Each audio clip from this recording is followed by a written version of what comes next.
নমস্কার বন্ধুরা, আমি ঋত্বিক আর আমাদের চ্যানেল ভবিষ্যৎ দৃষ্টিতে সকলকে স্বাগত। বন্ধুরা, আপনাদের সকলকে জানাই শুভ নববর্ষের আন্তরিক প্রীতি, শুভেচ্ছা ও ভালোবাসা। ঈশ্বরের কাছে প্রার্থনা করি এই নতুন বছর আপনাদের সকলের জীবনে নিয়ে আসুক সমৃদ্ধি, সুখ, শান্তি। নতুন বছর মানেই তো নতুন আশা, নতুন স্বপ্ন আর একগুচ্ছ পরিকল্পনা। কিন্তু এই পরিকল্পনাগুলোকে বাস্তবায়িত করতে গেলে আমাদের সঠিক সময়ে সঠিক সিদ্ধান্ত নিতে হয়। আর তাই আজ এই বিশেষ দিনে আমি আপনাদেরকে একটা বার্তা দিতে চাই। প্লিজ ভিডিওটা শেষ পর্যন্ত মন দিয়ে শুনবেন। আপনারা একটা জিনিস লক্ষ্য করে দেখবেন যে সাধারণভাবে মানুষ জ্যোতিষীর কাছে কখন যায় না, যখন দেওয়ালে পিঠ ঠেকে যায় তখন মানুষ জ্যোতিষীর কাছে যায়। তাহলে ব্যাপারটা কি হলো না, আপনাদের সকলের ধারণা জ্যোতিষ আপনাদের জীবনের সমস্যার সমাধান করে দেবে। অ্যাকচুয়ালি কিন্তু জ্যোতিষ জীবনের সমস্যার সমাধান করে না। জ্যোতিষ হলো জ্যোতি ঈশ, অর্থাৎ ঈশ্বরের জ্যোতি, অর্থাৎ ঈশ্বরের আলো। আলো কি করে? আলো পথ দেখায়, অর্থাৎ জ্যোতিষ আপনাকে পথ দেখাবে, সঠিক রাস্তা সঠিক সময় বলে দেবে। তাই জ্যোতিষকে রিঅ্যাক্টিভভাবে নেবেন না, জ্যোতিষকে প্রোঅ্যাক্টিভভাবে নিন।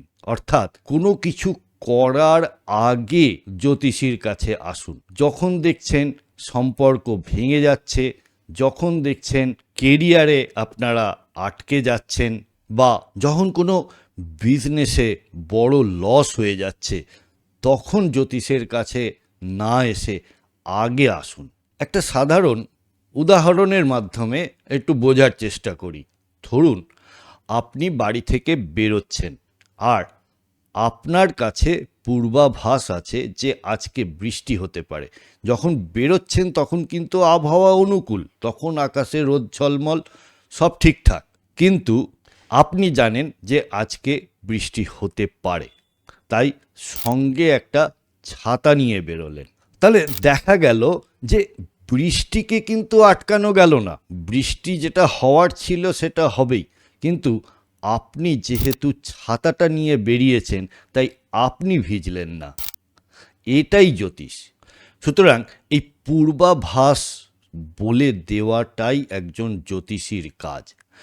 কেরিয়ার হোক, রিলেশনশিপ হোক, বিজনেস হোক, চাকরি হোক, সব কিছুর ক্ষেত্রে একটা পূর্বাভাস আমরা আপনাদেরকে দিতে পারি।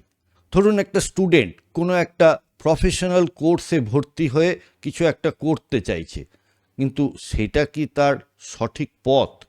আপনি একটা ব্যবসা শুরু করতে চাইছেন, কিন্তু সেই ব্যবসাটা কি আপনার জন্য সঠিক? এই পথটা কিন্তু আমরা বলে দিতে পারি, কিছুটা আভাস দিতে পারি। তাই সকলের কাছে আবারও অনুরোধ যে জ্যোতিষকে প্রোঅ্যাক্টিভভাবে দেখুন, রিঅ্যাক্টিভভাবে নয়। আবারও সকলকে নতুন বছরের অনেক অনেক শুভকামনা জানিয়ে আজকে অনুষ্ঠান শেষ করছি। নমস্কার।